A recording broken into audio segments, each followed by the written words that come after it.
우리가 지금 당연하게 알고 있는 이 세상, 이 모든 사실들은 대체 어떻게 밝혀진 걸까요? 아주 먼 옛날 고대 그리스의 거대한 질문에서부터 오늘날 우리 곁에 인공지능에 이르기까지 과학이 어떻게 진실을 찾아 세상을 바꾸어 왔는지 그 정말 흥미진진한 이야기를 지금부터 시작합니다. 자, 본격적인 이야기에 앞서서 아주 근본적인 질문 하나를 던져볼게요. 우리는 무엇이 진짜인지, 사실인지 어떻게 알 수 있을까요? 이 질문이야말로 사실 과학의 모든 역사를 꿰뚫는 가장 핵심적인 질문이거든요. 위대한 발견의 역사를 따라가기 전에 먼저 우리가 알아야 할 게 있습니다. 바로 과학자들이 따르는 게임의 룰이죠. 이 룰이 있어야 제대로 된 게임을 할 수 있지 않겠어요? 세상을 이해하는 가장 강력한 도구, 바로 과학적 방법론입니다. 이 규칙이 대체 뭐고 왜 중요한지 지금부터 한번 보시죠. 그럼 과학이 도대체 뭘까요? 간단히 말해서 자연이나 사물의 원리를 파고들어서 체계적으로 지식을 쌓아가는 과정이라고 할 수 있습니다. 여기서 제일 중요한 단어, 바로 체계적이라는 겁니다. 그냥 그럴 것 같은데 하고 막연히 믿는 게 아니고요. 명확한 단계를 하나하나 밟아서 알아내는 것, 그게 바로 과학의 시작점입니다. 바로 이 과정이 그 체계적인 방법입니다. 한번 보세요. 모든 건 저건 왜 저러지? 하는 관찰과 질문에서 시작해요. 그러고 나면 아마 이런 이유 때문인 거야 하고 나름의 설명을 만들어보죠. 이걸 우리가 가설이라고 부릅니다. 그리고 이제 가장 중요한 단계, 바로 실험이죠. 이 가설이 맞는지 틀리는지 직접 증명해보는 거예요. 여기서 수많은 검증을 통과하면 드디어 특정 현상을 설명하는 이론이 되고요. 정말 어떤 예외도 없이 적용된다. 그러면 법칙이 되는 겁니다. 굉장히 믿을 만한 답을 찾아가는 과정이죠. 그리고 어떤 주장이 과학으로 인정받으려면 반드시 지켜야 할 3가지 절대 원칙이 있습니다. 첫째, 눈으로 보고 숫자로 표현할 수 있어야 합니다. 관찰 가능성이죠. 둘째, 내가 보든 여러분이 보든 언제 어디서 보든 똑같이 관찰되어야 해요. 이게 바로 객관성입니다. 마지막으로 누가 어디서 실험을 해도 똑같은 결과가 나와야 합니다. 재현성이죠. 이 3가지를 모두 통과해야 우리는 비로소 이건 과학이구나 하고 말할 수 있는 겁니다.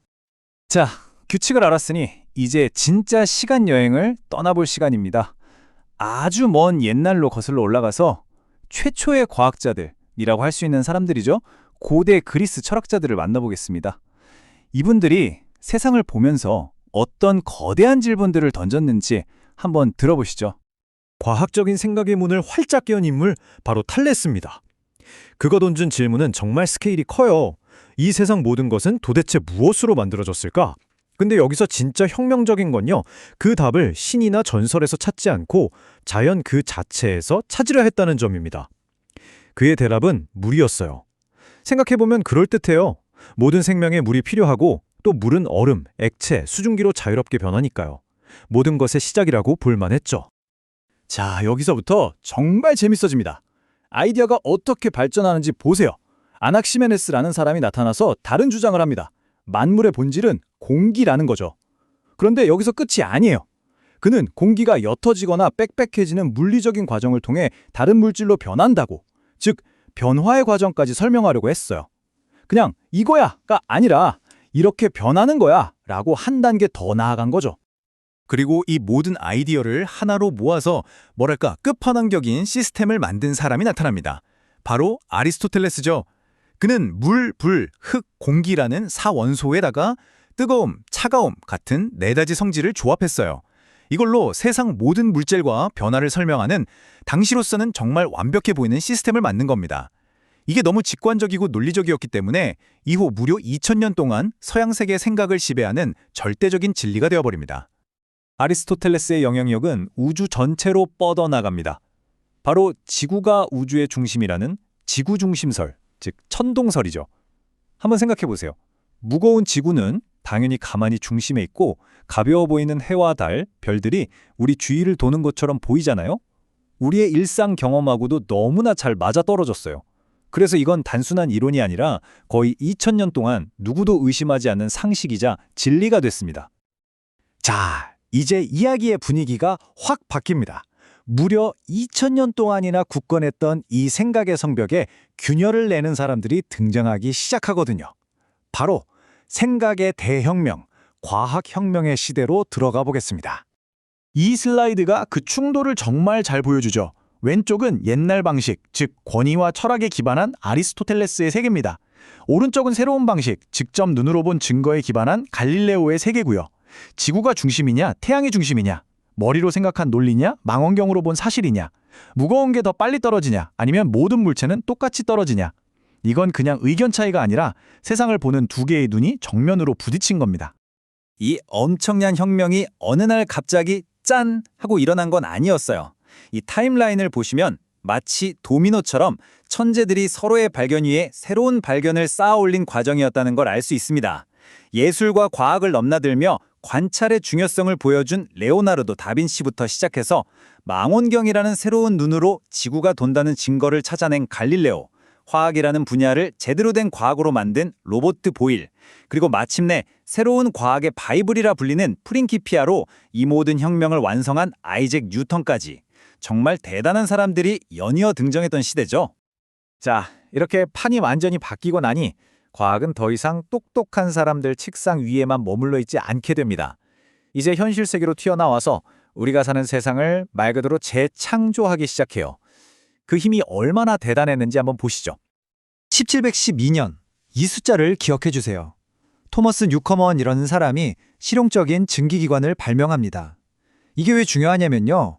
물리학 교과서에 있던 추상적인 법칙들이 세상을 움직이는 엄청난 동력, 즉 힘으로 바뀐 순간이기 때문이에요. 바로 이 힘이 산업혁명이라는 거대한 불꽃을 일으킨 거죠. 그리고 수백 년에 걸쳐 쌓아올린 이 모든 과학적 지식과 기술이 도달한 궁극의 정점, 바로 1969년 인류가 달에 첫 발을 내딛는 순간입니다. 닐 암스트롱의 이 유명한 말, 이것은 한 인간에게는 작은 한 걸음이지만 인류에게는 위대한 도약이다. 이 한마디에 그 모든 역사가 담겨 있는 것 같지 않나요? 이 차트를 보면 기술 발전의 속도가 얼마나 무섭게 빨라졌는지 한눈에 보입니다. 1940년에 집채만한 컴퓨터 ENIAC이 처음 나왔어요. 그런데 불과 35년 만에 그 컴퓨터가 우리 책상 위로 올라왔죠. 개인용 컴퓨터가 등장한 겁니다. 그리고 거기서 또 10년도 안 돼서 월드와이드 웹이 전 세계를 하나로 묶어버렸어요. 지금 우리가 누리는 이 모든 것들, 이 엄청난 가속도의 결과물입니다. 그리고 이 눈부신 발전의 끝에서 우리는 바로 지금 여기에 서 있습니다. 과학이 우리에게 선물한 이 놀라운 세상. 하지만 이제는 그 빛의 이면에 있는 그림자에 대해서도 좀 어려운 질문들을 던져봐야 할 때가 온 것 같습니다. 마치 이 저울처럼 말이죠. 한쪽에는 과학기술이 가져다준 이 엄청난 편리함과 풍요가 놓여 있습니다. 정말 상상도 못할 삶을 살고 있죠. 하지만 반대쪽 저울 접시에는요, 그 대가로 우리가 치르고 있는 것들이 올라가 있습니다. 잃어버린 사생활, 새로운 종류의 폭력과 스트레스, 그리고 기술의 속도를 따라가지 못하는 윤리적인 딜레마들. 우리는 과연 이 저울의 균형을 잘 맞추고 있는 걸까요? 이건 그냥 뜬구름 잡는 얘기가 아니에요. 바로 우리 삶의 문제들이죠. 내 개인정보가 어디까지 공개되는지 모르는 불안감, 온라인에서 벌어지는 언어폭력, 스마트폰 때문에 퇴근해도 일이 끝나지 않는 현실, 또 생명공학처럼 너무 빨리 발전해서 이래도 되나 싶은 윤리적 문제들, 그리고 끊임없이 뭔가 해야 할 것 같은 생산성에 대한 압박감까지 전부 과학의 발전이 우리에게 남긴 새로운 숙제들입니다.